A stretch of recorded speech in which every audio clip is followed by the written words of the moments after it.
So I fire back up Hawk Link, and I'm like, "Hey, Aztec Senso, what's going on?" He goes, "Wait one, I think we hit something." What? And then he goes, "Bingo Airfield." Roger that. We're in the Atlantic, so that's the carrier. Mm-hmm. So we go and land on the carrier, and now the carrier doesn't know they've been hit. On the ship, it was a CG. Water was coming up on the flight deck because it was lifting so hard over. Welcome to the Calm in the Chaos podcast, where we discuss untold heroic experiences and dive into the mindset of the Navy's elite rescue swimmers. Hosted by former U.S. Navy Aviation Rescue Swimmer, Mount Everest solo summiteer, and best-selling author Brian Dickinson. Hey everyone, it's Brian Dickinson. If you're enjoying these stories, please take a second to like, subscribe, and share the podcast. It helps more people find these conversations, and it keeps the mission alive. And if you want early access to new episodes and to support what we're building, consider becoming a Spotify paid subscriber. Your support means everything. Now let's jump in so others may live. Laurquis, rock, soul. Dude, we recently got connected. I think I was traveling. You reached out and had a conversation. So it's just good to connect and to have you on to talk about your life, your extraordinary life in the military and beyond. Great to have you on here. Well, thanks. And well, let's start off. You're the rock. So that's because you're a sinker? That's because I'm a sinker. So that was my nickname in high school. I played football, strong safety, and I swam and ran track.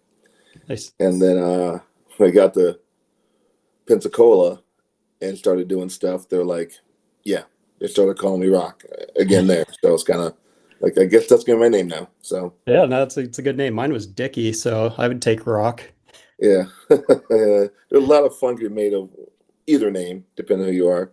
Yeah, no kidding, right? That's military for you. So, wow, okay, so where did you grow up? I grew up in Minnesota, so I'm a huge, Minnesota fan. In case you couldn't tell by the water bottle thing on there. Yeah, wow, check you out. Go for a while, you name it. Pretty much it. Worked at the Metrodome in my formative years and joined the Navy in '92, right after high school, and got that funny phone call from the Navy in March. Yep. Yeah, I never got the postcard or the poster I requested, the information card. You fill out here, you get a poster, and then the recruiter called me, and I was like, oh, that's interesting. Yeah. And, so you graduated in '92? Yes, sir. Yeah, same.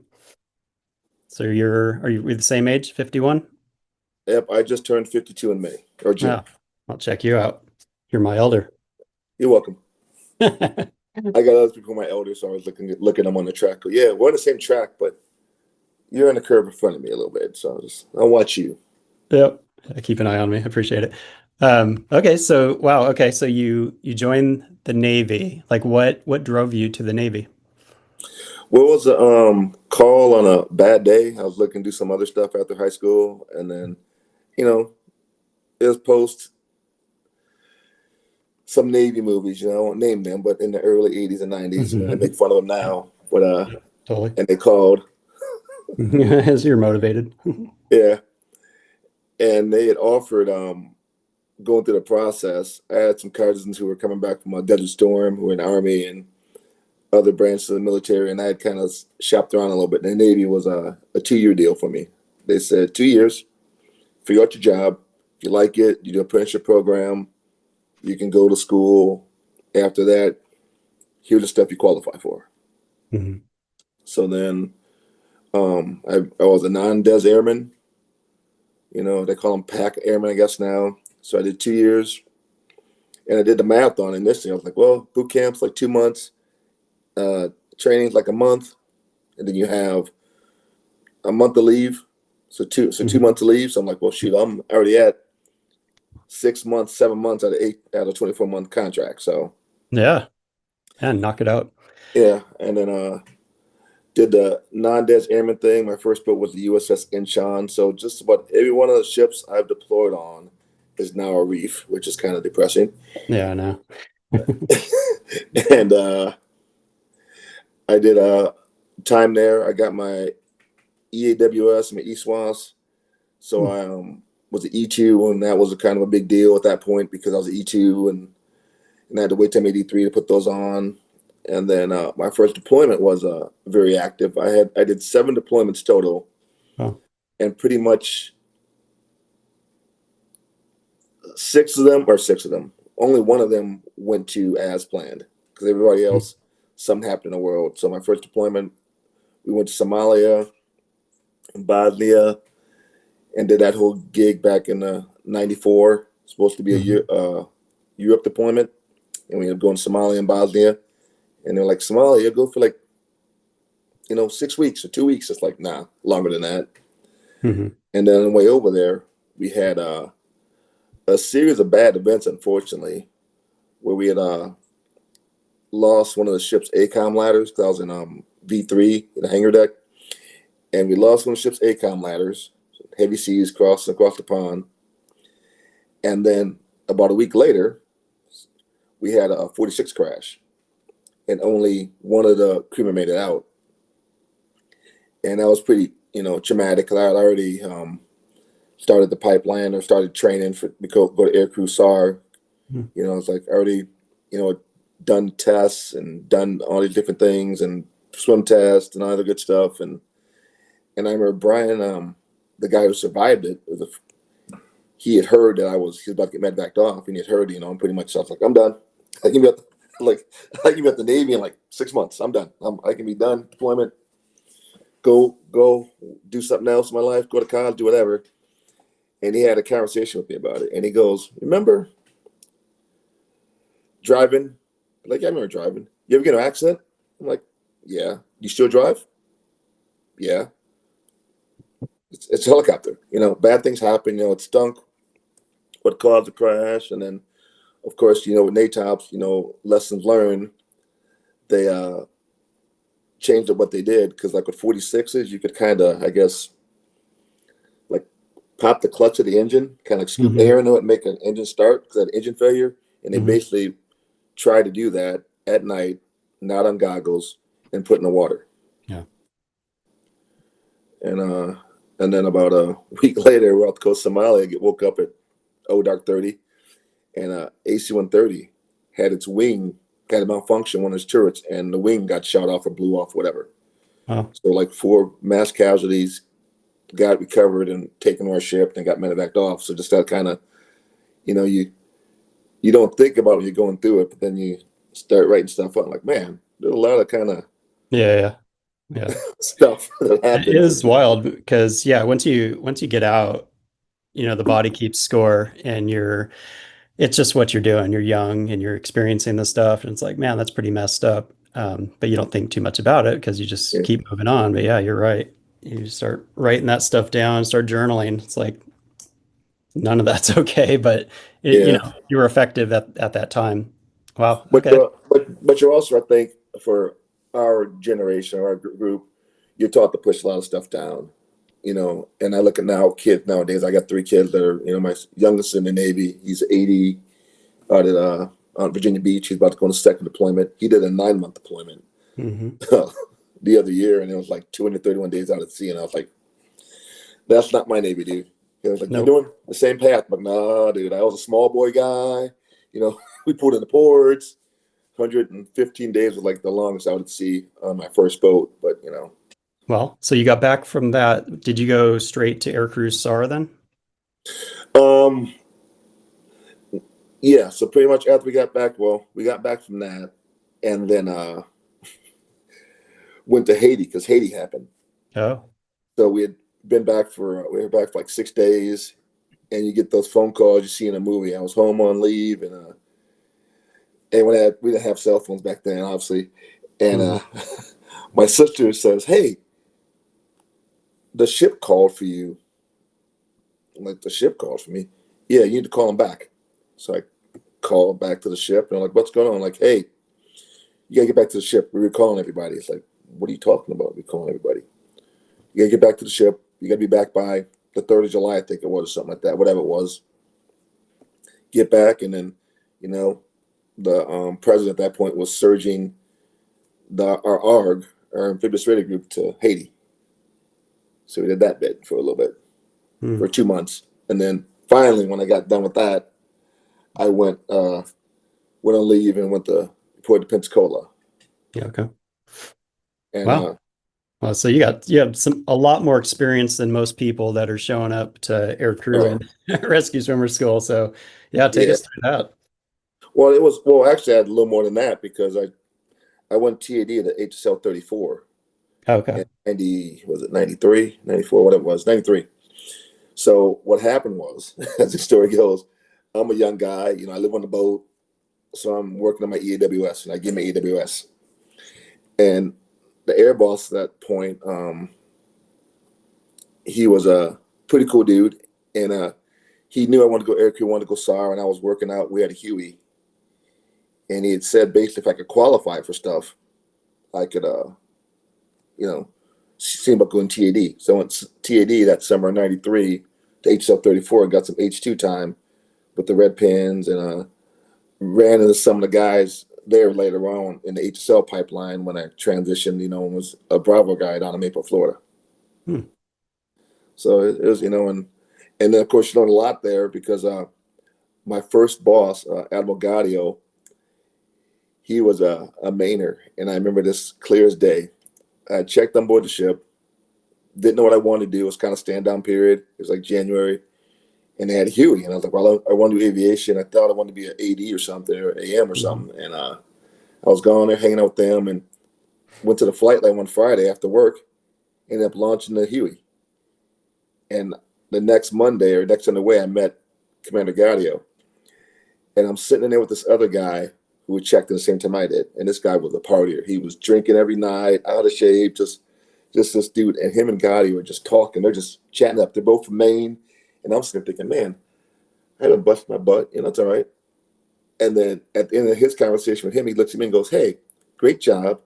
I hear you want to go air crew and go SAR. Have you thought of becoming an AW? Because if you do, I can send you to HSL 34 TAD. And I was like, yes, sir. So I had a little experience, going to Yeah. 34 for about a month, and then finally went to Pensacola. And Let's pause there. I'm just curious sorry, because this is so unusual. Like for TAD, like so as you're in HSL squadron, um, you said they were flying H2s then? yep, H2 Sea Sprites, yep. Did you ever get to fly in one or Uh-huh. were you I awesome. got like 15, 16 hours flying Okay. H2 as I got Rob Harris. He let me borrow his flight suit and the mad pen, the red pen, because the mad traces did the red pen. I ended up putting in the wash and messed up his flight suit. And when I saw him Nice. years later Never forget down you. in Mayport, he's like, this is the pen, this is the flight suit you ruined. I'm like, sorry, dude, my bad, but you're still wearing it. So Yeah, yeah, no kidding. That's funny. Yeah, man. So did you want to fly in H2s after going because of I like your familiarity? I thought, yeah, sure, but the Bravos were the latest and greatest. They were just coming online down at Mayport. Hmm. And then it was like, and they were talking about how they were going to sundown the H2 squadrons. Yeah. And then they're like, what is the H2 squadron on Hawaii? Like, Hawaii would be great if I get to Hawaii. But then, the Bravos were the latest and greatest. And through my EAWS studying stuff, it was like a funny moment, because the air boss who did my board, we were talking about aviation. You go through boards. And I remember this. He goes, I said to him, hey, well, the 60s are going to be the wave of the future, because they're going to be getting rid of all the other platforms pretty much. He's like, no, that's not true. And he kind of like got kind of offended, because I said the 60s are going to take over. And I was like, okay, well, Yep. I You're know the what I boss. read. I know what I read. I'm not going to argue with them. I'm trying to get to this point. But I'm like, yeah, they're going to take over. And of Yep. course they did. Yeah, so you never crashed though in a Sea Sprite. No, no, no, no, no, All right. no, So you're never. the first person I've ever talked to that hasn't, so that's cool. It's like Well, everyone has a mishap story. I have a 60 near mishap story. Let me. All right, Um. we'll get to that. Okay. But let's go. Okay. Pensacola. Yeah, let's go to Pensacola. How was that? So Pensacola was great, man. I was 21. You know, Airman, got both my warfare pins. Loving life. show up to the barracks, and they had us live in a Corey Comfort Inn. Nice. So I remember as waiting for Ho and the air crew the one day, I show up, you're all dressed up in your dungarees, and they're like looking at me going, "Oh, yeah, well, you got both your pins?" Like, yes. Well, it's like, well, I have deployed on USS Incheon and went through the whole spiel, and I'm like, really? Yeah. And of course, they looked into it, like, oh, you got both your pins? Like, yeah, I'm a, I'm a Like, you're a fleet, liar. I'm a I fleet didn't know. returnee, you know, you know. Here's this article on Flagship they wrote about me, Right. So here, because at that point, everything I had was in my car, in my sea bag. It wasn't, didn't have an apartment or anything. Hmm.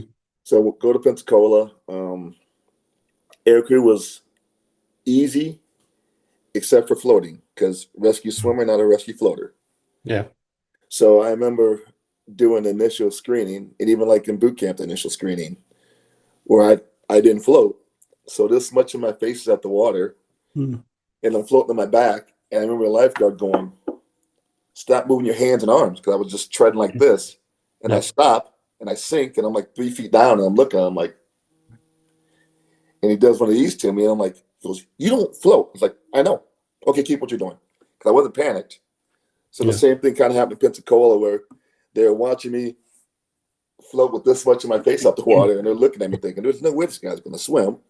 And then they said swim, and I took off swimming, and they're like, "You can swim." It's like, yeah, I swam in high school. I'm a lifeguard. I'm a diver. I know how to swim. Yeah. Just work with the body that God gave you. Yeah, I know what my limits are. So Yep. floating was an issue when you talk about air crew and putting the SV2 on and the helmets.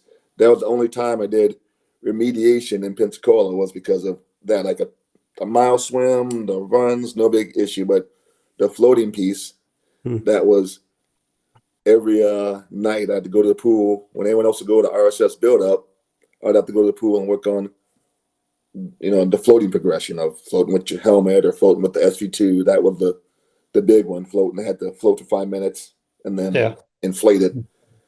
So Hey, if you love high stakes action, military intrigue, and stories that keep you turning pages late into the night, you won't want to miss my new thriller, Bloodline of Redemption. From a rogue Russian submarine on a covert nuclear mission to the unforgiving peaks of the world's deadliest mountains, it's a nonstop ride of suspense and survival. Order your copy now on Amazon or wherever books are sold and dive into the mission. Yeah, how would they even, I mean, you have the body that you have. Like yeah, I'm a total floater. You yeah. have floater sinkers or some in between, and it's how we're made up. Like what would they do to help you out with that? Like, Well, I don't bend even know how over, you do that. like breath control, holding your breath more, Just bringing in bending more over. air. Yeah, Yeah. more air, Buoyancy. the angle, when you breathe, clapping my hand to make an air pocket, give myself some upward projection instead of Yeah.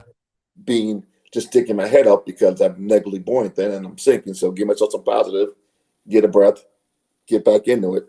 Yeah. And I Interesting. use that technique, teaching, because I worked at Great Lakes after retired at the pool there, Hmm. and the whole stigma of people not floating based on genetics or body types is a true thing, but Yeah. it's access too. I had access to a pool as a kid growing up and Yeah. uh, learned how to swim.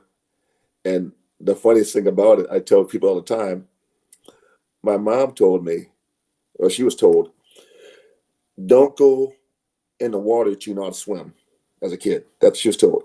And Mm. she's now over 80 and she still doesn't know how to swim, Yeah. which doesn't make sense. You got to go in the water to swim. Right. So, Yeah. so, Yeah. so they worked with me and I was able to get through air crew. And Yeah. Let's go to the then, SAR. How yeah, was went to that? SAR school.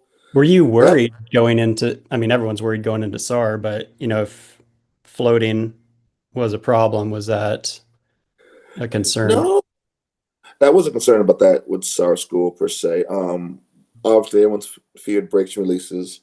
And then everyone kind of feared me on build up because I was a correction tool. Hmm. So they'd make me a free floater Oh with yeah, no that flotation. sucks. Yeah, yeah. Well, there's guys that one of my buddies just retired last year, and one of the guys I hadn't seen since SAR school or whatever. He's like, and they were talking about me the night before, like, yeah, we hated when Rock was in the water because we were like, please be in flotation. And then I'd be like, no, you're a free floater. And they were just like, if your face goes underwater, spin. And, a bunch of guys quit. And that's not like I want a guy to quit, but by the same token, you go, if you catch the cards of me being in the water, you don't know what my mental state's going to be. Yeah. And you got to be able to, you can't pick your survivor. I would love to have a free flowing survivor, no injuries, inflated, ready to go. Nope. You got all sorts of stuff going on in the water. So that was That's interesting. time. I wonder if I haven't asked the question to any of the SAR instructors, but I wonder because they know your capabilities, they know who's a sinker and a floater. If they purposely do that, if they had enough time to assess. I know in mine, I went through a 93.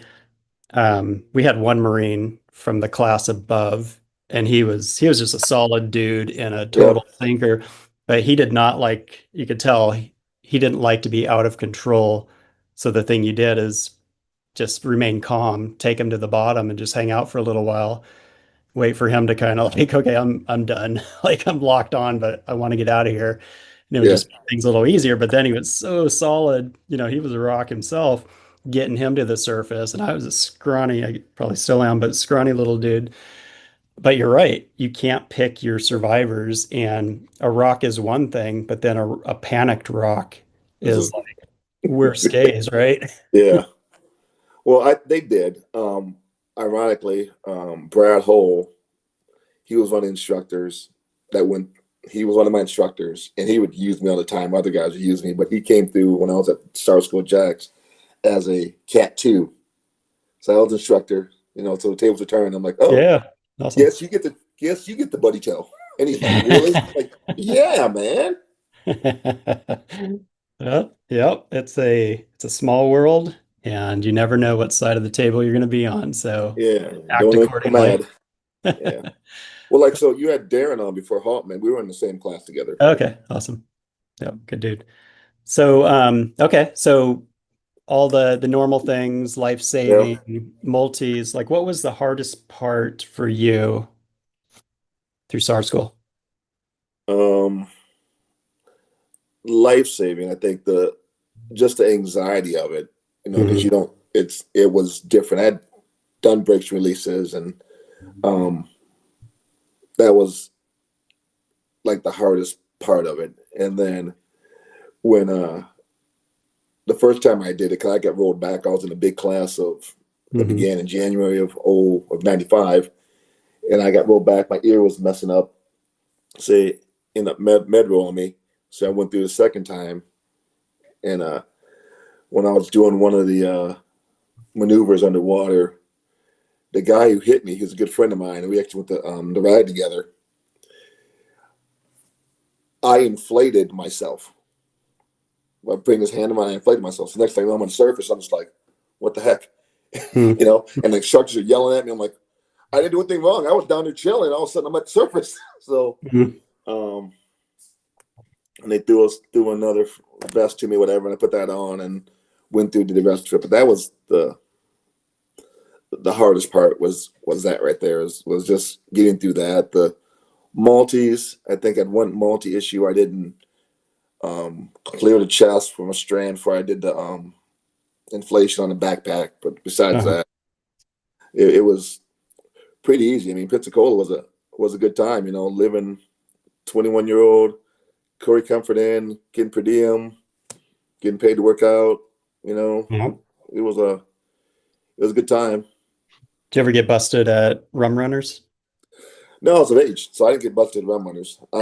Just being there though, like the SAR instructor. Well, no, just waiting. there's some rum runner stories that I got a picture from one night. We were at the Corey Comfort Inn, had a pool, and I'm in a wetsuit. I'm in my diving wetsuit, and I'm in the pool, and it's like November, and that was a night of I still hear stories about, oh, this happened there, that happened there. I'm like, oh, okay. I don't remember that. All I know is I got a picture, and that's it. Incriminating picture. That's Yeah. awesome. Okay, so you went through there. You went to Millington at that Hmm. point, right? Went to AW, and then Yep. um, not much to probably talk about that. Millington. Well, Millington. The funny thing about Millington is that Denim and Diamonds. The country bar there Mm, where learn. I've been in the South a little bit before, and I had a baseball hat on, a Viking baseball hat at that point on, whatever. And I remember steering us and like, well, you can't wear a hat in the club. And I'm like, okay, so I give it. They check it, whatever. And I walk in, and all these guys in cowboy hats. I'm just like, what? I can't wear my hat, but they have cowboy hats on. Getting mixed signals here. Yeah, That's funny, and yeah. and of course they misplaced that hat and never got the hat back. But Oh, that sucks. yeah, yeah, Military was a good time. There was young sailors doing young sailor things. Uh, Brian, not Darling, man, blanking now. Or Dan, sorry.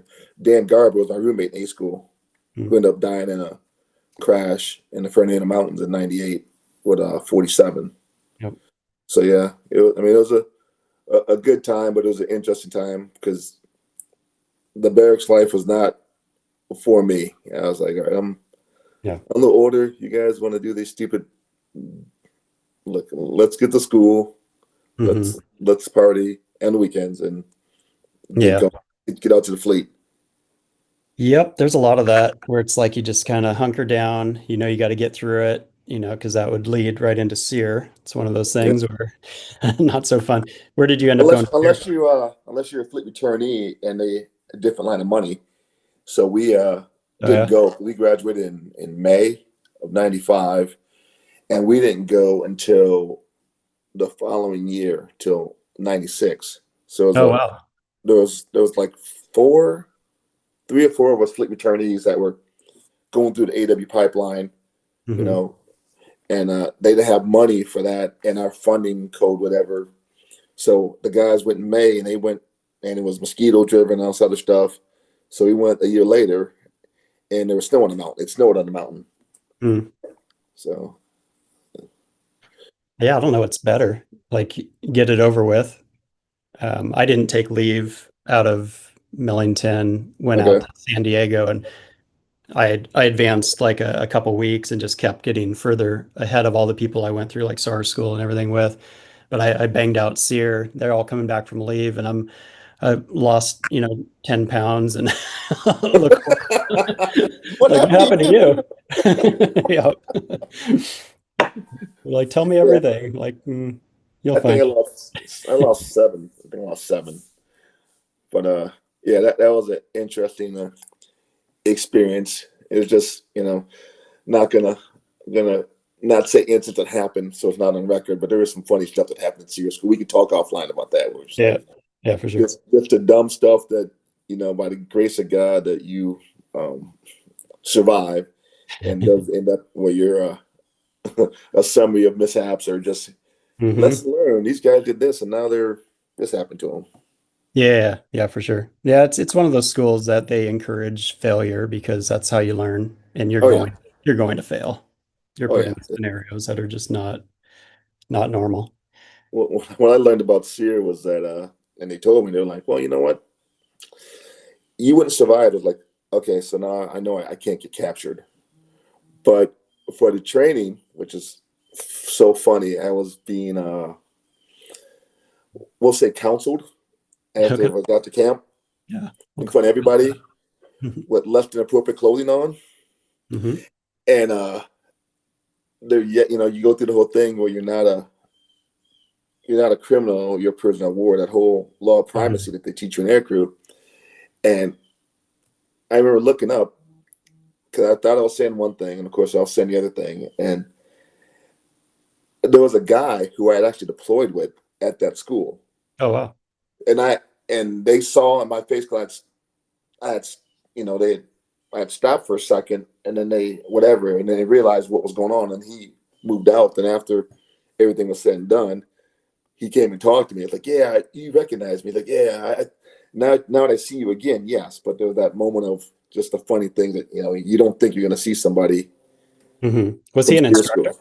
Yeah, he was an instructor. Oh my gosh, yeah. Yeah, yeah. That's, yeah, And, that's and kind of then a character. and then I ran into another SEER school instructor. This is at Jack's years later, and I was like, did that? Hey, I know you. Like, and he immediately went to, it was a duty station thing, and and I Yeah. was, yeah, there's He used to getting his ass kicked. yeah.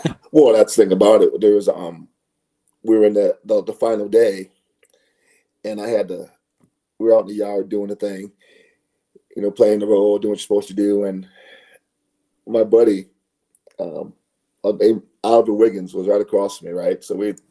We're up there just kind of messing around, just kind of not doing a thing we're supposed to be doing, and I had to go to the bathroom, and I went to go ask, hey, can I go to the bathroom, whatever, and this guard just came and just like, hit me, Hmm.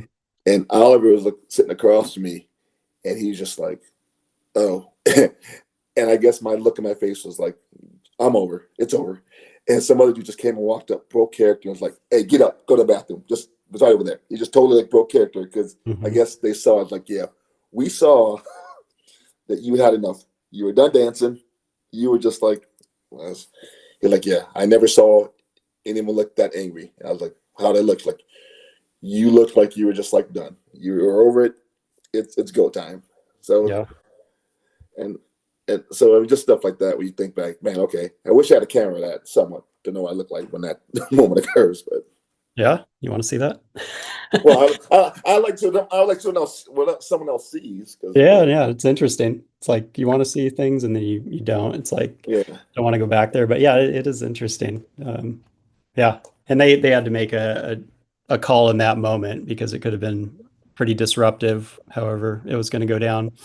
yeah, it But was going to be disruptive because I just remember being like, I'm done. I remember kind of halfway thinking, okay, yeah, I just got to go to the bathroom and you hit me for no reason. I wasn't doing the wrong thing. hmm. After the nights of fun that were there. Yep. All right. So moving on. So at this point, you had already been through the FRS, like the Yep. fleet return. So Went to the FRS. that was in Jax? Yeah, no, I was in Mayport. So I went to Jax for the phasal side of it. Okay. And then we went to Mayport and we went to the RAG HO40. One of the guys, like Dale, who was one of my partners at the guy from SAR school with the inflation deal. And we were in the same class together, him, I, and Danny Stevens. And then it was interesting because Dale and I are both fleet returnees, and Danny's a brand new guy. So our aspects of things are totally different. He's brand new with a girlfriend or with a wife, whatever it was, and we're like, okay, that's great. And we have girlfriends, whatever, and we're like, okay. And they gave us, they learned a lesson here because you call in for the schedule as a student. You call the night before, and it was a Super Bowl weekend. Hmm. And they said, all you guys have is like your last trainer. Okay, cool. So we got our last trainer. We're going to show up at like 3 o'clock, 2 o'clock in the afternoon, whatever, at the Super Bowl. We show up, and our class leader comes in there and he goes, here's you guys' tests. Like, what test? Your NATAP's closed book exams. So we all failed it. Nice. We all bonded because we're all like, what? So it was in the notes, NATAP's closed book exam for these students, but the SDO ever didn't tell us that. So we didn't know. So we all bombed it, had to go to a review board. And it's just like, we've all been good students the entire time. We haven't failed anything. And they're like, okay, all right, idiots, we're going to let you guys, whatever, and you're going to be able to go ahead and take the test later. And we all passed it. And I went to the different squadrons. I was at 42. Danny went to 44. And then Dale went to 48. Okay. So yeah, bring us through some interesting operations that you did in your time as a swimmer. Oh, boy. Well, so let's see. We got, um, I was a 42, and I was a new guy, and a newer guy, but I was a fleet returnee, so I had, life experience, done a deployment, and they were trying to figure out what debt they wanted to put me on. So they put me on one debt with one guy. It was going to be a DD, and DDs are really big deals for deployments because they're all space and great ships to go on, really good food, so forth and so on. Mm-hmm. And you don't have to deal with the spy on radar. And then they were like, well, we want to have somebody else go with him. So another guy went with him, and I'm going on a 2-plane debt with Mark Hatfield and Mike Miller. So we're doing the workups, and we get stuck down in Puerto Rico, Vieques area, the bombing range. We get a chip light. We're over on the other ship, the DD that initially was assigned to, and we got a chip light, and they won't let us fly. So we're stuck on the ship for 4 days, and our mothership is like just right across the water. It's like within sight range, but it's Vieques, a no-fly zone. We, whatever, and it's like great. So we were taken hostage then, and I was like, this stinks.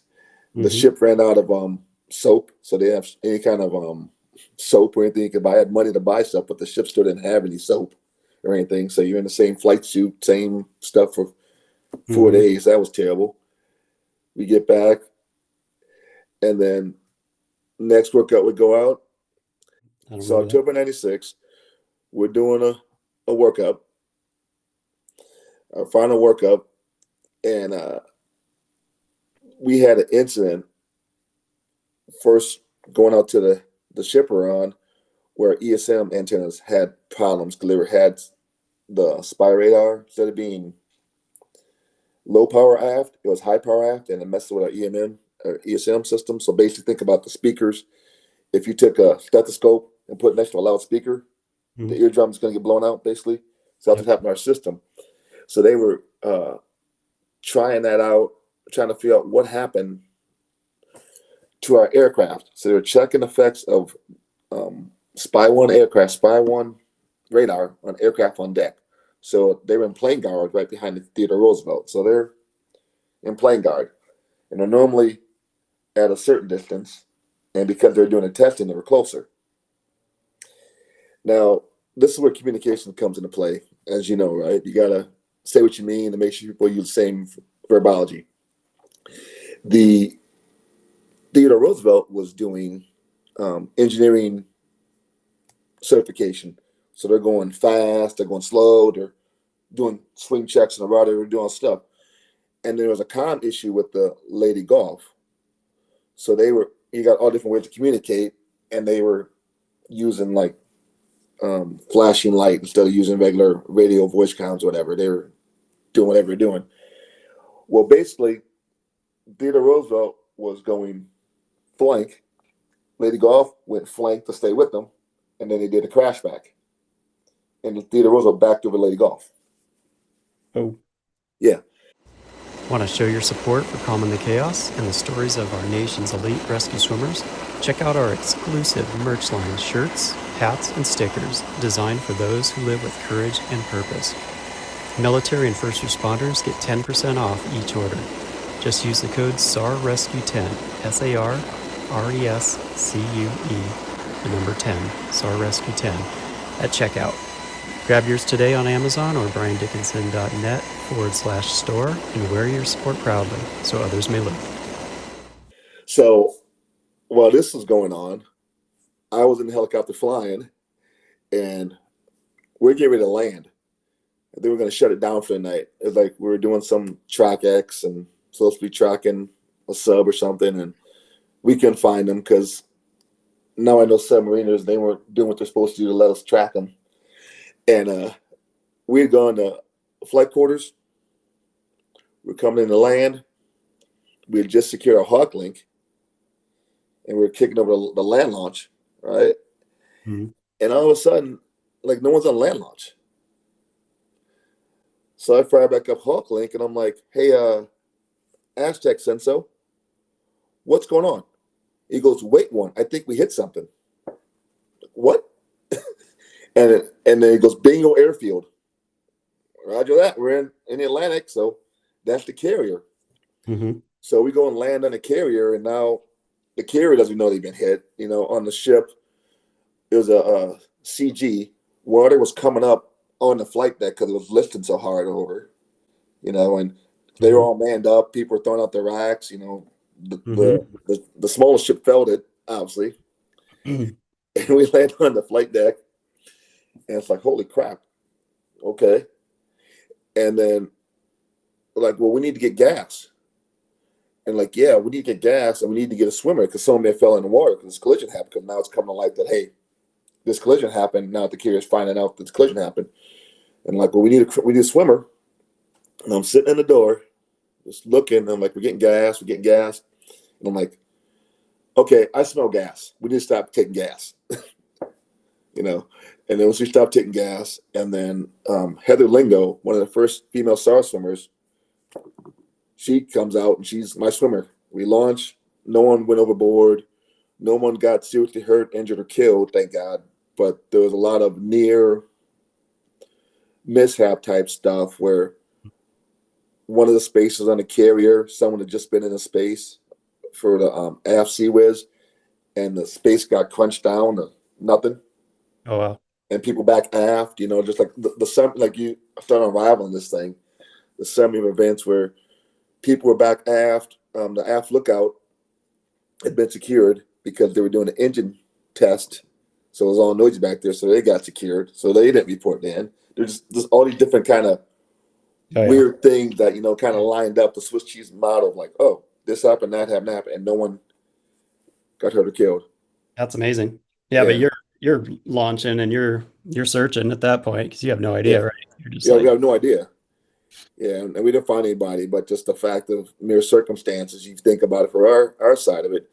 If the aircraft carrier would have been going in the winds, we would have been on deck and mhm. probably rolled over. Just that kind of like, huh, Yeah, yeah. that would have been kind of bad if the winds are in a different direction kind of deal. You don't know, but Yeah. just the fact that they're doing their thing. So Do that you ever map? happened. Do you ever map? But Do you ever look back and map like how call it near death experiences, but like mhm. how many just in that job Yes, alone? It's insane. the seen and unseen dangers of stuff that could happen that just like it didn't go sideways on you. We had the FLIR. We had the pylon mounted FLIR on an aircraft. We're on deployment, and we're out there flying around. And I'm gonna mess around with the FLIR, and I keep seeing like this radar sweep, like this light. I'm like, why do I keep seeing this light? It's like a constant thing. Like, what is that reflecting off? What am I seeing? And I'm like, the radar's running. And I'm like, click the radar, and I'm like, faster, slower. I'm like, hey, we need to go land. What are you talking about? I said, I don't know, but I'm seeing the radar sweep on FLIR. We should not be seeing that. Mhm. We go and land, and we find out that the radome on the front of the aircraft, they didn't put the front bolts in. Oh, Yeah, so that can act as a big scoop. They would have had more of them off. That can act as a big scoop, and it's just like things like that. We're like, I don't think that would have ended very good for us, type of no. thing. You got I got actually a picture I can show you. We had the um on deployment, you had different kind of things happen. We had VS-22 had a crash, S3 squadron crashed, had an airplane crash, and then it's a really tragic story because no one made it out. But it's more personal for me because that night we are flying doing an ASWX, and with it was my helo and another helo from HSL-44 on the Vela Gulf, and we were doing an ASWX, and I was talking to the crewman in the back on AWCOM. We're chatting it up, and Chad Potter, really good friend of mine. We had before we left for that deployment, we were getting ready to leave. We left right before Thanksgiving, and I was in the shop, and I had to take some stuff over to the boat, and it's late at night, and the other two crewmen are doing whatever they're doing, and I'm trying to get stuff to the boat. And I see Chad in the hallway. Chad sees me. He's like, "What are you doing?" "I'm going to take this, pub box, whatever, to the boat." And he's like, "You need help?" Like, "Yeah, I can use a hand." And he helped me. And we're talking, we hadn't seen each other, in a little bit. And we're talking back and forth about, "Hey, when we get back from work, this deployment, let's get together. You and your lady and me and my lady, we'll get together," because his wife was on deployment. She was at AW also at VS-22. And then we're talking that night, fast forward a few months, we're talking that night on deployment, just talking about, "Yeah, man, hey, maybe it's next port visit. Maybe we try to get together, try and figure something out. If we pull at the same time, let's figure something out." And we were low doing a search of sonobuoys and helicopters. And there was an S3 up high doing their thing. Mm-hmm. We go land. We ain't got a hit all night.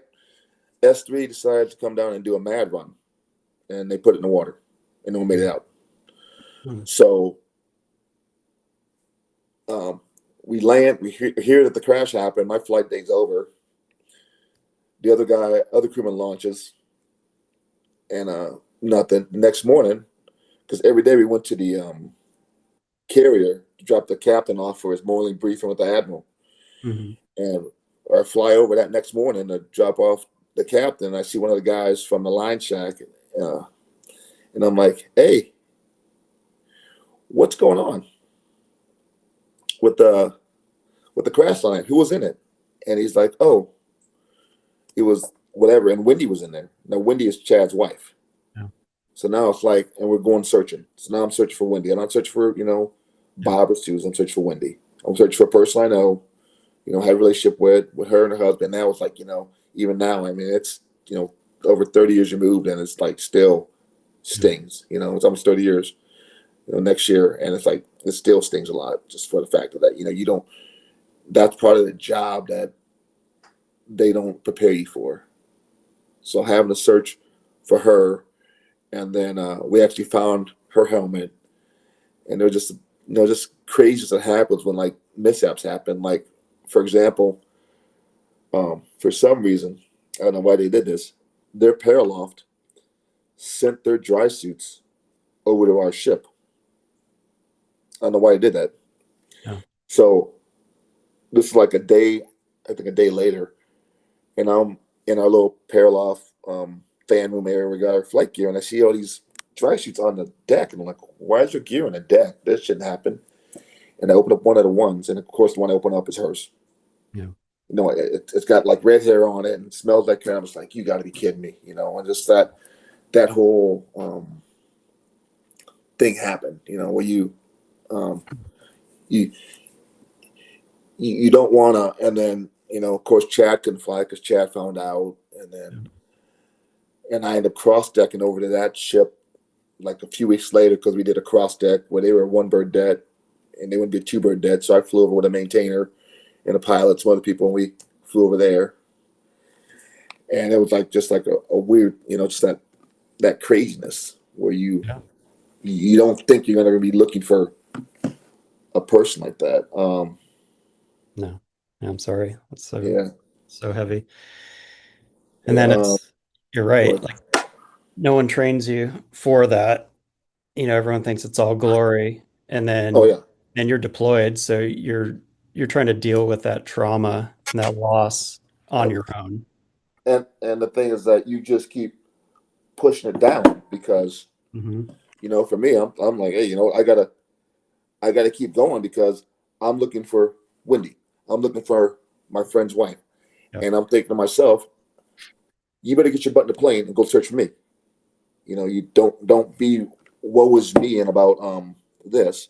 Yeah. And then unfortunately with that mishap again, that wasn't even Wendy's flight.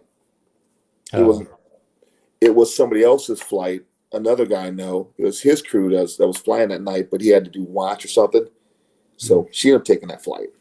Yeah.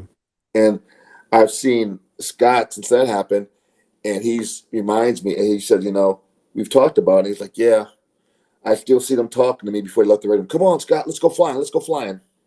And you always kind of, hope and think and pray that hopefully you would do something different. Now you make a difference. Hey, we're not gonna do that thing. You know, I think of flights where I did that, where it's like, Yeah. we're not doing that. We're not gonna, you know. I mean, I won't say what squadron it was, but flying with somebody one time, and they wanted to fly through a thunderstorm for training, No. and you could see, you can go right, you come left, straight ahead bad because the storm, we can see it on the radar, and Yeah. mothers and the ship is, you know, on the other side of it, and they wanted to fly through it, and it's like, we're not doing that. And of course, you know, you learn the dynamics stuff, you know, the ACT, the aircrew training thing, where everyone's got a voice. We're not doing that. Yeah. Of course, the 2P doesn't want to do it, or 2P is like wants to do it because they want to appease the half, but it's like, Yeah. hey man, we ain't doing that. And it got pretty heated because I was like, hey, we need to not come left or come right. Well, I'm the aircraft commander and I'm gonna do this. Like, no, sir, I'm gonna go out. You know, he's like, well, I'll shut your radios, because in the Bravos, we didn't have control of our radios. The pilots did. Yeah. And it's like, I'll shut your radios down. It's like, you can't shut down my prick. I got a prick right here. I'll go out on guard. They're about to do something really stupid, really dangerous for no reason at all. Yeah. You know, there's enough danger out there. You don't got to add to it. Yeah. It's But yeah, I've been there. yeah. So here's the picture I'm talking about. Let's see. Got to find the camera. There it is. Yep. There you So go. can you see that black thing? Yeah. Okay. So there I am looking all avionic and special Yeah. air crewman, right? Check you out. So on. Yeah. Send me that. Okay. So what happened was the deswell duct came out of the aircraft. So we were flying second bag. We had just taken off, and we were like 300 feet, 100 some odd knots. And I just did, my dogs wants to get in the video. What, buddy? Gotta give the dog love. He's not a video dog. Although my kids try to convince me he is, because there's a bunch of pictures on my iPad with him taking pictures of like, Duke's not a video dog. He didn't do that. You did that. But different story. But yeah, so the deswell duct comes out, and we didn't realize it till after we landed. So we took off, just did an ops normal call. I just took a bite out of my sandwich, just to mic up, took a bite out of my sandwich in the aircraft. Shook. I was like, what was that? They're like, what happened back there? Nothing happened back here. I can't make the aircraft shake like that. All gauges are green. It's like, you guys hit something? We didn't hit anything. It's like, all gauges are green. I'm like, well, something happened, because aircraft shouldn't have just shook like that. So we go fly the rest of this bag, land, we're doing a crew swap, and then they're shutting down. Because that picture, deswell duct came out of the port engine, got stuck in horizontal stabilizer. Wow. So that could have been a really bad night, you know, done dancing, you know, you're on a patch type night, you know, because we had ops normal and we were doing our thing, you know, you're done. So just like, you know, dangers seen and unseen. That's one of those ones that you know, and I just recently discovered that photo on an HSL website. Because I went off Facebook like in 2020 for a while, and then somehow that popped up in my algorithm, and I was like, oh, wow. I totally forgot that picture happened. I knew the bit happened, but I totally forgot that picture happened. Like, oh. And the one guy, I don't know, the guy in the white flow coat, I think he got out after a tour or two. He was a 2P. And the other guy in the picture, that's Admiral Halsey. So he wanted to be an admiral, which is kind of cool. I still talk to him once in a while. But yeah, so we had that thing happen. We got sent to the Detroit, right? And they wanted a helo. The Orly wanted a helo. They wanted a tactical helo. They had a 46. So, hey, we'll take this Bravo. We sent one of our aircraft to our sister dead, a brother dead. That was on the GD. And they're like, well, we're going to send you guys to the Detroit. And that was the funniest thing, one of the funniest things of seeing sailors get stuff done. So the collision happened. We spent the night in the carrier. Next day we fly back to our ship, right? And we're like, we're going back home because the nose of the ship is pulled back like this. We're done. Like, sweet. And we're sitting in the shop talking about it. The whole shop's sitting there like, yeah, we'll be home in like 3-4 days, whatever. We're gonna, whatever. Think what we're gonna do when we get home. And our airman walks up. He was a sea bag. It's like, what are you doing, man? We're not pulling back in the port for a couple of days. Like, we're going to another ship. Like, no one, man. Who's pulling your chain? What are you talking about? Like, the whole shop is sitting in there. Yeah. Everybody, maintainers, everybody. And the air boss walks in there, Glenn Doyle, and he's like, you guys are unpacked? Unpacked for what, sir? We're going to Detroit. And Halo's going to be like in 45 minutes. So he packed the whole shop, and it's elbows. Everyone's trying to get stuff packed up. Like, what do you mean we're going to Detroit? So we land on the ship. They don't have support equipment because with the Bravo, you got the RAS system pulling it out. Mm-hmm. They use, they push out the 46s by hand. So we land, push it in the hangar bay by hand, and it's just like, this doesn't quite seem right. So the next morning, we get up and like break out our NATOPS and everything. It's like, in the NATOPS, it says, can't move the Bravo at sea by hand unless in case of emergency. Mm-hmm. So we take it to the air boss, and he takes it up to the captain of the ship, who has to be an F-14 driver, pilot, Mm-hmm. And I wish I still had the NATOPS. He redlines it and says, I authorize it. Oh, gosh. It's like, you're a captain. This is Nav Air, Admiral, right?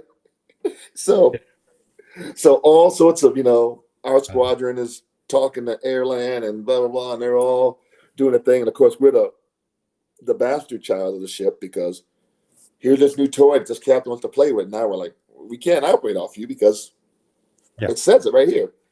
So we end up going to the Theodore Roosevelt. They give us a one-time push-off authorization to push the aircraft out of the hangar by hand. We launch, go to TR. We're there for a week. We fly one mission.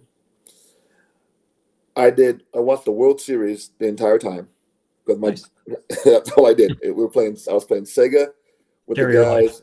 Yeah, I was playing Sega, watching the World Series, stay up till like 5-6 in the morning, go to sleep, sleep through the day, get up, and so after that we were the hostages for real. So we had a dead, patch with the, all the good stuff with the patch and everything, and we were the hostages because we got taken hostage there. Nice. Sorry. And then, my next deployment as an A-Dub, I was lead crewman on a 2-plane dead in a frigate. So that was fun. Having 2 young Thundercats out there with me. One of them made second, really smart guy. And the other guy was really smart too. We did a ball tops, myself and the junior crewman, like in the spring of '98, I guess it was. And we get back, so we're going through the pipeline, right? So we get back from where we were going for like 6-7 weeks, whatever it was. We get back. We're in the Phaso pipeline, going through all the training, get certified with the school deployment. Mm-hmm. And we've been gone. And we're at 40 at Phaso. And everyone's kind of like looking, like talking. Like you hear people talking in the hallway and you walk and everyone stops talking. You're just kind of like, okay. Like, why'd they stop talking? We get in class. We're in class for like 30 minutes. And someone walks in and they go, hey, we need you guys from 42 to go back to your squadron. It's like, what? You have to go back to your squadron. Like, and then when the class kind of starts snickering and like, what's going on? So we walk back over and Brad was brand new to the squadron. He had got out the rag.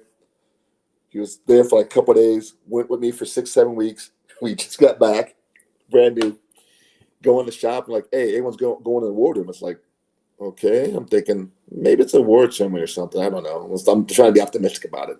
Right. And we get in there, and everyone's kind of sitting around, and I'm like, hey, what's going on? And the skipper walks in, and he starts with, you MF and A-dubs, and blah, blah, blah, blah, blah. And he starts going off. And Brad's sitting next to him, and he's about to say, like, about to ask a question. I'm like, just shut up. Shut up. I'm thinking, shut up. This don't have nothing to do with us. We've been gone. We have done nothing. I don't know what this is about, but it's not us. Some guys are doing some stuff they shouldn't have been doing. There was a big debacle, let's put it like that, with people having relationships with people they shouldn't have relationships with, who are married to other people, and just Oh, craziness where it was just like, wow.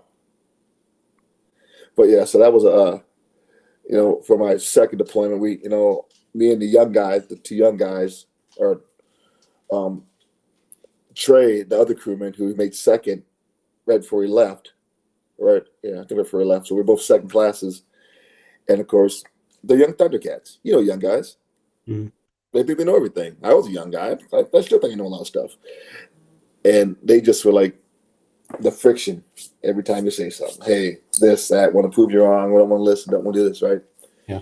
So, I did all the leadership courses. You do the reasoning and all authoritative and all such stuff. And then it finally came down to the one night on the flight deck. I was working out, and I had my boxing gloves because I box. So, and then they were like, "Oh yeah, you think you're a big bad boxer or something, this, that, and the other." And I was like, "Oh, okay. So you want to go?" I said, "We can just, you know." And I was like, "No headshots, no concussions, right?" And I'm like, "Yeah, okay." And I said, we'll make it worthwhile." I said, "If you guys win, I'll be your junior crewman. I'll get you helmet bags, whatever you need. I got you. You guys will run. I'll be your junior crewman. But when I win, you guys are gonna knock the crap off and do as you're told." Mm-hmm. So we did a little like that counseling, we'll call it, and I won. and I'd imagine. and Trey, he just retired a couple years ago, and actually one of the guys, Bruce Hinchberger, had dropped that story about one of his most memorable stories about leadership in the Navy. And I'm like, Yep. okay. I'm Yep. like, well, it worked. Like that counts. I was like, yeah. Well, you gotta do what you gotta do. And after I did the on that deployment, I actually did a live hoist, medevac rescue, council rescue. I got a Sikorsky rescue pin for that, which was cool. Trey and I got that, and then we almost had an aircraft mishap after we did the transfer of the patient. Uh-huh. So we had flew into, I think, Kuwait, and the guy was having a renal failure.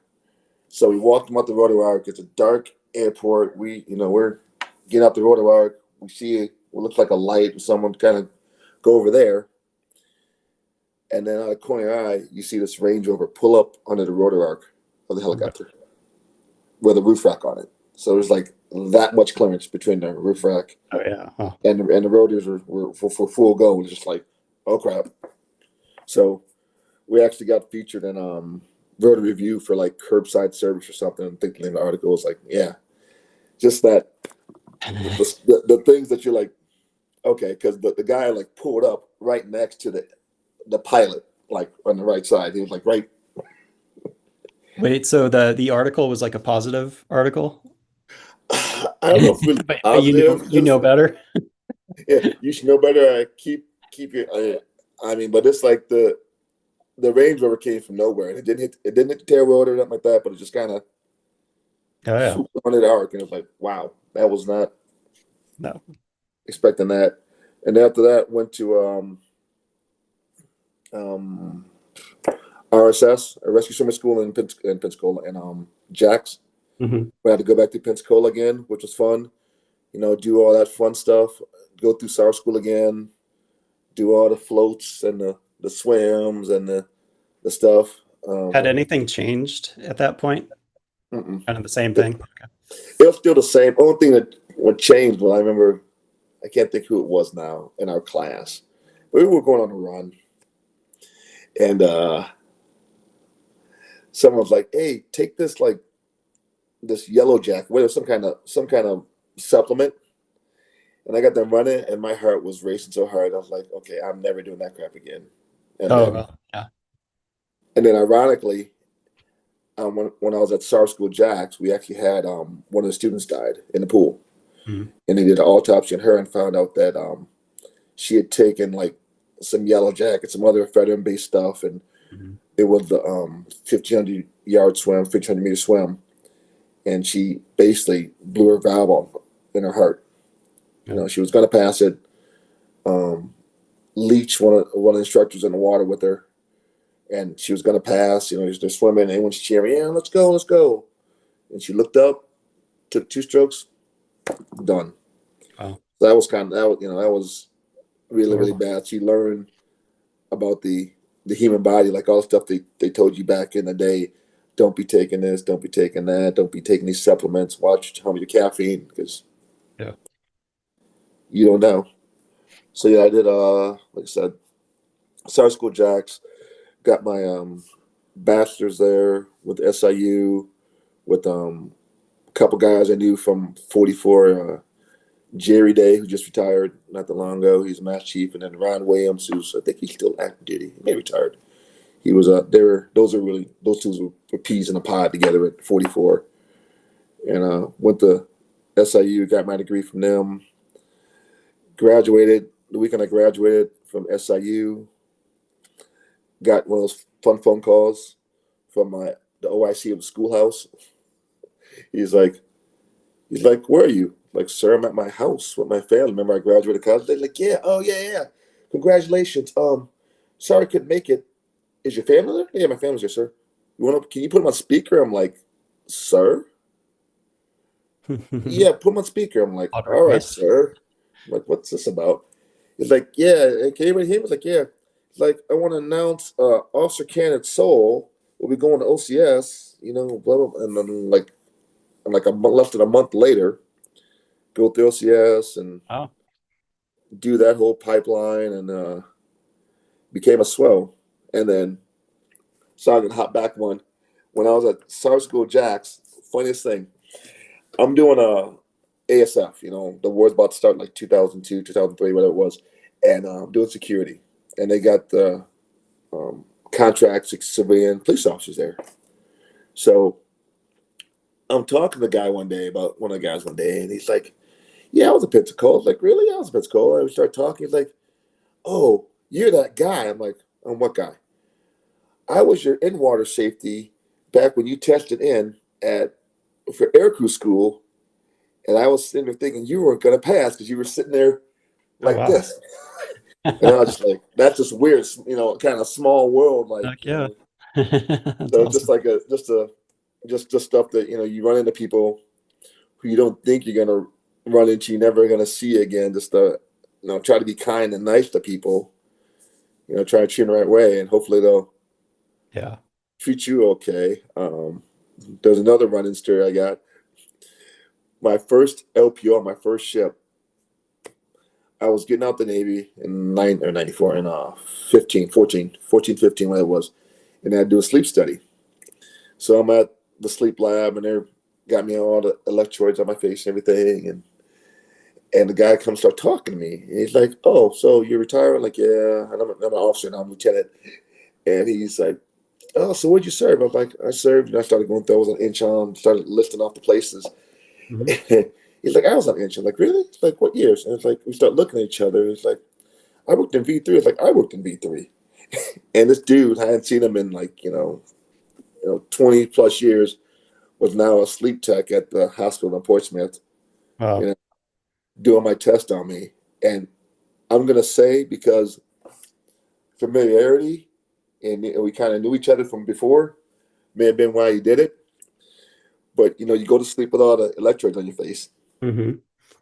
and like 30 minutes later, he wakes me up and he goes with a CPAP mask. Put this on, or you're gonna die. Yeah, nice. I'm like, what? What do you? What do you mean I'm gonna die? And of course, I'm sitting there looking the entire time, and like, oh, it's a camera now. I'm looking, thinking he's probably like laughing his butt off, because I'm just sitting there the rest of the night just thinking, put this on, yep, don't want air leaking. I keep adjusting the thing. Yep. That's But yeah, great. That's so but no, funny. so yeah, so when OCS did 4 ships as a swell, got to play the Star Swimmer game there too, because I checked my first ship on deployment. You're going to hear a theme here. On deployment, 3 out of the 4 ships I reported to were on deployment when I reported to them as a swell. So that was a fun little logistical thing, to get all your gear out to the boat Mhm. beforehand. And I reported my first ship, Woodby Island, which is now a reef. LSD, and get there. And I don't know why it's such an issue with the surface community of getting SAR swimmers, but it is. So I get there and I fresh out of SAR school, fresh out of OCS, and the guy is going to be a SAR swimmer, or guy who's a SAR swimmer is about to leave. So I had to have my wife fly my gear out to them, and I'm a SAR swimmer, SAR officer there. I think we had like 5 SAR swimmers on the boat by the time I left, because I wasn't getting paid for it, and I had like Mhm. sent guys through, and I was like, here.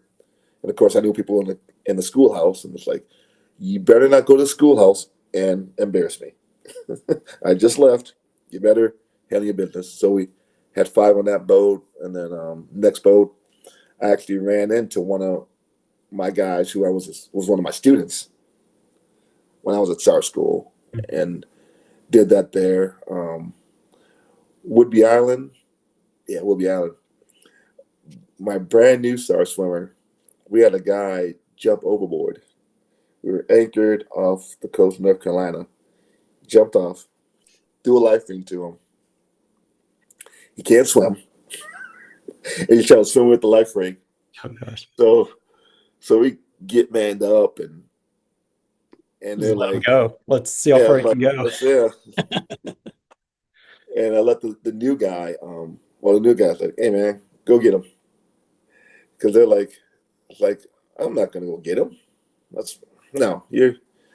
And then we gave the survivor a pep talk, basically, because I was like, "Listen, stop struggling. He's gonna come down here and get you. Cooperate." It's like we don't want to have to deploy another swimmer, because it's like if I got to get in this water to get you, we're not going to be happy about it. But we got him out the water, and that was an interesting thing. Makes you think back to to go back a little bit to SAR school, dealing curriculum when they had the active drowner, when they came with the procedure for deploying the second swimmer. Mhm. You know, having a survivor that wants to fight. That one guy that Yep. I think it was, I can't remember what HS squadron it was, but you know what I'm talking about. The survivor jumped off the ship, Mhm. swimmer deployed, guy started fighting swimmer. Yep. Swimmer got him in the strap, got to swim away. Guys got him back in the strap. He didn't do the safety strap on him. Got up to the helicopter. The guy who gained consciousness, whatever he did, and did that, and never found him. Yep. So I remember being in SAR school and we worked on deploying a second swimmer, which was funny because not stories start to run together. Or think back when I did my final multi at SAR school, since I was the correction tool, I was the last guy to go. So everyone else is gone. And of course, Mhm. they mess with me. They're like, oh, you're not ready to go. You're not ready to this other crap. I'm like, yeah, I instructor, whatever. And I get out there and I do my rescue. And one guy up, 2 guy up. So it's a 3-person rescue. Turn around. There's another guy in the water. What the heck? Okay. So I go swim up, and he is the guy in the water is another swimmer who's fighting with the guy I'm supposed to be rescuing. Mhm. So I have to fight with him, take him Mhm. back. It's just like this whole thing where it's like kind of foreshadowing, like Yeah. a combative swimmer. But I passed everything because it's like, cause I turn back around if I got him up. There's 2 more guys in the water, and I'm just like, okay. And they're like, get So out! You think you can save the world? yeah. Yes, Yeah. instructor. It's a Yeah. trick Yeah. question. They know at that point, but now you got to go up and do your moulage and your Mirage and all that. dance Yeah, first aid. that Yeah. was no, but definitely been a fun ride, a fun experience. I learned a lot, taking a lot of stuff for just What's adversity. out of all, so because you've hit it from so many different angles, what was a snapshot in time that if you had to go back and be, at a duty station or in a certain role at a certain time frame, where would you go back to? What was the best one? That's a tough one because I try to enjoy all of them. I mean, they've all got their, like everything else, highs and lows, and your Mhm. learning points from it. I think just flying and doing a thing, influencing with Trey and Brad, those guys, were successful in the Navy. They both retired as chiefs and senior chiefs, and that kind of thing. And actually, I guess the moment is Brad called me. I was at Star School Jacks. It was a Thursday night, and he called me on my cell phone. I'm like, "Hey, what's up?" And he's like, "Rock, how would you do it?" How'd I do what, Brad? How would you do with Trey and I? With us being blah blah blah and blah blah blah and blah blah and such Yeah. stuff. I'm like, remember the flight deck? He's like, yeah, but I can't do that because I really can't fight that well, and the guy's a little bigger than me. I'm like, well, I don't know what to tell you then. You gotta find them where they're at and help them come to understanding of what it means, because you know through the pipeline, and you saw it, we saw it, I saw it. It's like I remember guys being like, man, I can't wait to get a rescue. Going through SAR school, I was like, you don't want to get a rescue. I don't. I had seen. It's not like the videos, like the movies. There's if you're getting wet, you're putting your life on the line, and you may not make it home. Now, the motto is "so others may live." So my mentality is, well, yeah, we're going home. I'm going home. If I got to get in the water, we're going home. And I've maintained that. When I was at a Navy boot camp as a swim instructor, and you had those people that are freaked out, and I'd say, look, you're going home because I'm going home. So, if you don't have to go home or go make it through, I'm pretty stubborn. I'm gonna make it home, and that's the same like when I was teaching swim. I've taught swim instruction before. It's like, listen, I'm here to help you, and no matter what you've been through, you can get through it. I said, I've been through some stuff. I have a cousin who dang near drowned me when I was, I don't know, 4 or 5.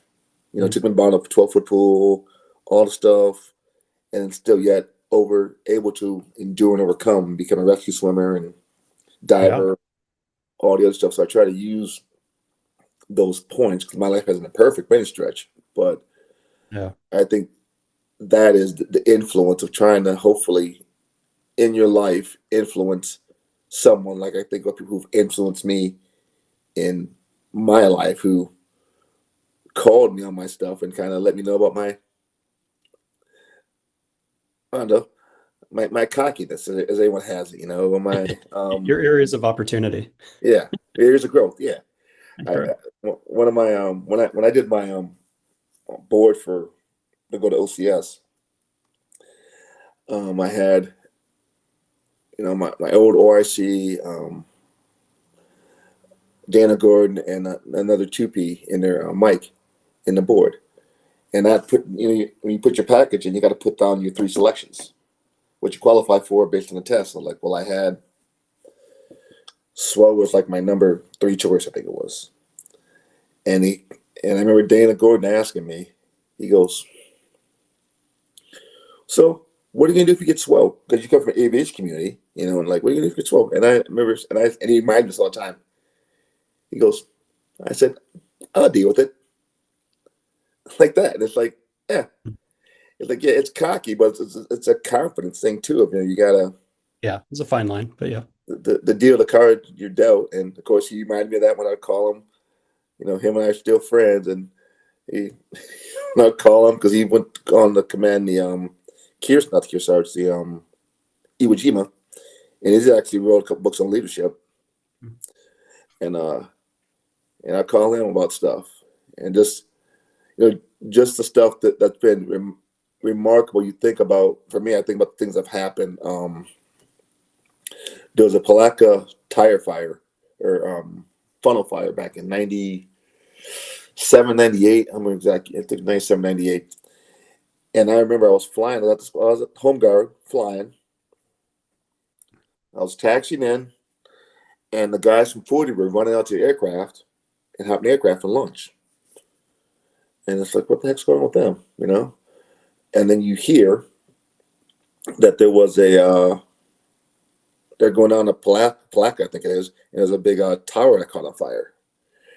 And workers were chipping some brick, and something caused fire. There was a fire underneath them. They're stranded hundreds of feet up in the air. And ended up having to rescue guys.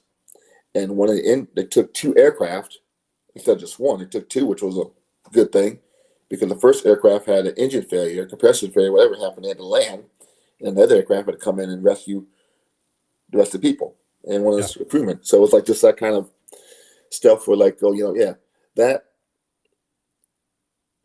as they say, for the glory of it, but there's risks there. That could have gone 100 different ways sideways. If they wanted to two aircraft, or maybe Lord knows what happens there. Yeah. So There's so much risk involved. Yeah, there's a lot of stuff. I mean, and being a swimmer is a great thing. I mean, It is, but yeah, it's not all glory. But it is what I say, it's the ultimate form of serving others, because so others may live, you're jumping from a perfectly good okay. helicopter. And I mean, but I know in your now civilian life, you're doing a lot. hmm How do you feel that you are still serving others at some capacity in your normal life? Um, I'll try to be a leader wherever I'm at, and I guess it's paying off because people have recognized it. I'm not looking to be put in leadership position, but local church, leadership stuff, in the coaching football. I was coaching football, and I got recommended to another position, coaching football at a higher level because of what they saw me. And I was like, hey, I'm sorry, here trying to help the kids get back like someone gave it to me. And my wife calls it my happy place, which it is, because you can't. You hope you get all 100% of all the kids to do it, but you can't. That's unreasonable. So if you can get two or three or four, or maybe trying to have a conversation with everyone and try and hopefully maybe scare them away from that. And then for my professional, I teach first aid and CPR as a contractor. So I go into businesses and teach, first aid CPR and put them through scenarios. And it's interesting Mm-hmm. to see because, I've done like dental clinics and medical professionals, stuff like that, to just like regular, there's a tire shop or whatever, Mm-hmm. and getting them to understand here's what it means, or even like security, trying to get them to understand here, you got to train how you fight, and you got to be ready for it because you never know when that moment's going to happen. And I think for myself, one story that tells that I was driving home. I was at a Star School Jacks, driving home Thursday afternoon, all happy. I'm gonna get home, gonna play with my dogs. Got off early, and I see these people running across the street, and it's like 45 miles an hour, 4 lane, 6 lane high, whatever it is. And I'm thinking, man, you guys are idiots. Somebody's gonna get hit. That's just stupid. And then a car moves, and I'm like, I see a guy laying in the road like this. And it's like, so my perspective switched from you're idiots to why aren't people stopping? They're trying to help this guy. So I had I helped the median, got my phone out, and it's like on my way home on the stuff I was gonna do, that was not it. Yeah. And because I was prepared and I had a med kit in my truck, and I heard the whaler going, and I walked up, and a lady was doing compressions and breathing for this guy, long blonde hair, like down to here, Mm-hmm. but it was now red because she didn't have a mask. And I was like, hey, I'm an EMT. Let me help you out here. Help you out. And we, do what we could do. And the guy ended up passing away. But it's like, you don't know Mm-hmm. what it means. What when that's going to come upon you. And I actually went to that young man's funeral, and the family was so appreciative. And they're like, well, because some of the people didn't stop. It's like, that's somebody's child. Yeah. Stop. It's a human being. Don't, so I think that's how I'm trying to get back, especially like with my coaches, and try to, Yeah. uh, live that and share that with like the young people, because there's a lot of brokenness in the world, Oh yeah. and instead of stopping and helping, we want to, people want to break up their phones and record and become Totally. infamous and all that Yeah. stuff. It's like, listen, that's somebody's whatever. You look at Chris Rock and Will Smith, that thing. I remember that happened. And I remember talking to my kids about it, and I was like, yeah, that shouldn't happen because that's going to the rest of their lives, the rest of humanity, that's going to be a thing. Yep. And you know, you can't, you can't stand for that. So I think that's all I, Yeah. try and give it back. That's good perspective. What what values guide your choices even when nobody's watching? Well, God, I mean, I'm a religious person. I'm not perfect, but kind of sit there and think about it. What would, how would that look if I had to explain it to my kids, to my Yeah. wife, to my family? I got to explain to God eventually, but how would that look? I never want to be a punchline of. I'm sure punchline of jokes because I'm a funny guy. I've done my share of stupid stuff, but I never want to be like, oh man, that's the example. Did you hear about that guy? Yeah. So I That's mean, awesome. that's. Yep. And it's that consistency, right? Hmm. Because everyone's waiting for you to slip up. That's just the world we live in, and do your best. We're going to fail. We're all flawed, but Yeah, you're right. I mean, this time on earth is very temporary. very precious, and you don't know. And you once again you think about circumstances, and you talked about earlier about things hidden. Um, I think back to just being a young dumb kid Mhm. when I was in Millington. Every weekend, pretty much, you went down to Pensacola because Millington is Tennessee. I had the whole. I didn't have cowboy boots and a hat, and I was Mhm. familiar with But you had a hat. Floribama, Floribama and Seville and all the people down there. And I still Oh had yeah. people who were Yep. down there, so we were going down every weekend. Mm. And I remember one weekend, um, I didn't go down there, and I kind of, and it's like that. You hope and think that maybe things have been different, but you don't know. I was going to meet my mom's fiance because I'd been gone, and I'd switched duties so I could go home like was it Memorial Day weekend, and I didn't go down to Pensacola weekend. And that weekend, a couple of buddies one got hurt, one got killed. Oh, well. You know, and it's just that thing of that. You know, I pretty sure I'd have been there with them because that's what we did. Mhm. We go hang out and go run the beaches and go be 20 somethings with our hair on fire.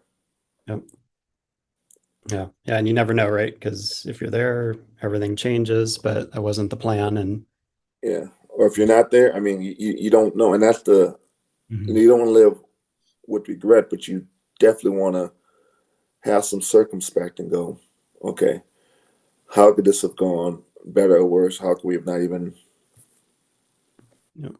and so like you live your life every day. Yep. I would tell you this funny.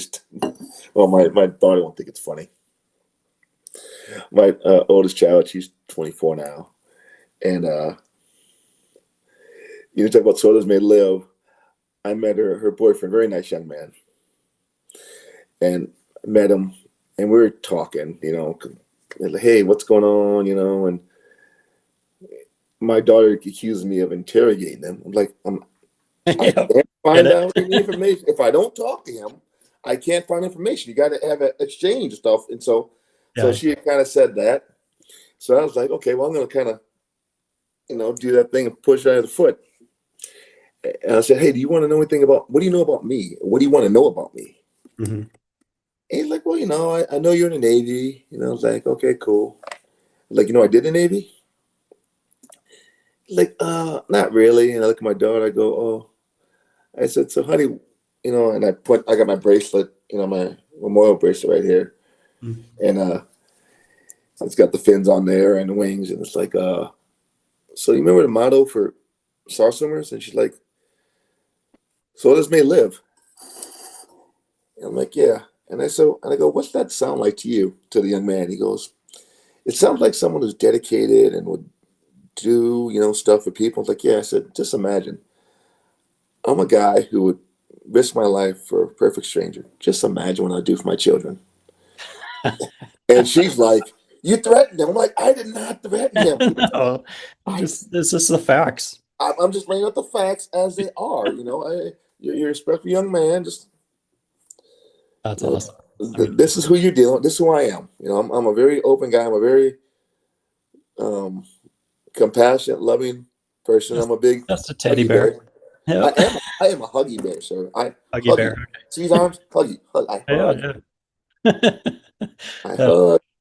that's amazing. Well, Yeah. Rock, you've had incredible experiences just on both sides, officer, enlisted, and just a lot of like traumatic and just I don't know, you obviously have a lot of core values that are really strong to you. What's a bit of wisdom you'd leave our listeners with? It's cliche, but it's a true statement. If you stay ready for an opportunity, you don't get ready for it. You don't have to get ready for an opportunity. So you never know when someone's going to be watching or seeing or the impression you're going to make. I roll back to first time in the Navy when Admiral Gaudio offered me a chance to go TAD to HCL 34. Something I even know is impossible. I was just, trying to find out about the aircraft and being a sponge, being coachable, trying to figure it out. And people see that. So I try to encourage people to do that to other people too, because everyone needs a chance. And, that look you get may not be that person's best look, but try and put your best look forward to try and operate under character and, with morals and ethics. And don't be afraid to call something wrong if it's wrong. If it's wrong, it's wrong. I mean, that's what I try and do. I mean, I'm not perfect. I've done plenty wrong. Probably do more wrong for my days in this planet in, but you gotta Nope. try and live a good life as best you can. Absolutely. That's great. Great wisdom, great advice. And there's so much just sprinkled through this whole episode. So Rock, I really appreciate you as a human and for you being a guest on this show.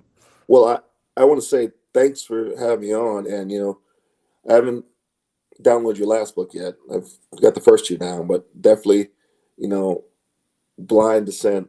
I was reading that back in 2020, right? I was listening to it. To be honest, I listen to books.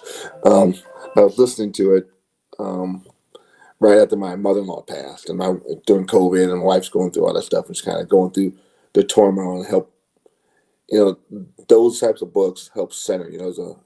There's a message in there. So keep doing what you're doing. I appreciate it. All right. Well, for everyone else, we will see you next time. Thank you for listening to the Calm in the Chaos podcast. Please subscribe to be notified of future episodes. And if you enjoyed what you just heard, please leave a 5-star review on whatever platform you listen to podcasts. Until next time, get out there and make a difference so others may live.